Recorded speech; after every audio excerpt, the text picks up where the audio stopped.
దేశంలో ఉండే అన్ని రాజధానుల్లో వెంకటేశ్వర స్వామి దేవాలయం కట్టాలనేది ఒక నిర్ణయం, ఒక సంకల్పం చేశాం. దాని ప్రకారం అందరికీ విజ్ఞప్తి చేస్తున్నాం. అక్కడ ముఖ్యమంత్రి కూడా రాస్తాం. వాళ్ళు కానీ ముందుకు వస్తే వెంకటేశ్వర స్వామి దేవాలయం భారతదేశంలో ఉండే అన్ని రాష్ట్ర రాజధానుల్లో కట్టాలనేది ఒక ఆలోచన. ఈ ఆలోచన టీటీడీ కూడా వర్కౌట్ చేసి ముందుకు తీసుకెళ్తారు. అదే మరి విదేశాల్లో కూడా, ఒక మన దేశంలోనే కాకుండా విదేశాల్లో కూడా చాలామంది హిందువులు ఇదయ్యారు. ప్రపంచంలో ఉండే హిందువులకి ఒక ఆలోచన ఉంటుంది, కలియుగ దేవుడు వెంకటేశ్వర స్వామి ప్రతి ఒక్కరూ ఒకసారి కానీ ఎక్కువ సార్లు కానీ ఇక్కడికి వచ్చి దర్శనం చేసుకోవాలనేది ఒక సంకల్పం.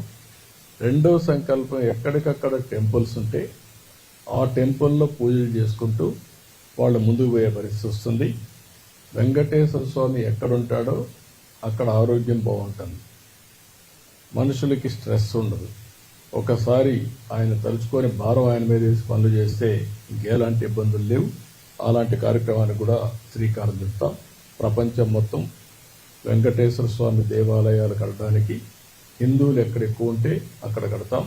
దానివల్ల అక్కడ ఉండే వాళ్ళు కూడా అందుబాటులోకి వస్తాయని చెప్పి కూడా నేను మీకు తెలియజేస్తున్నా.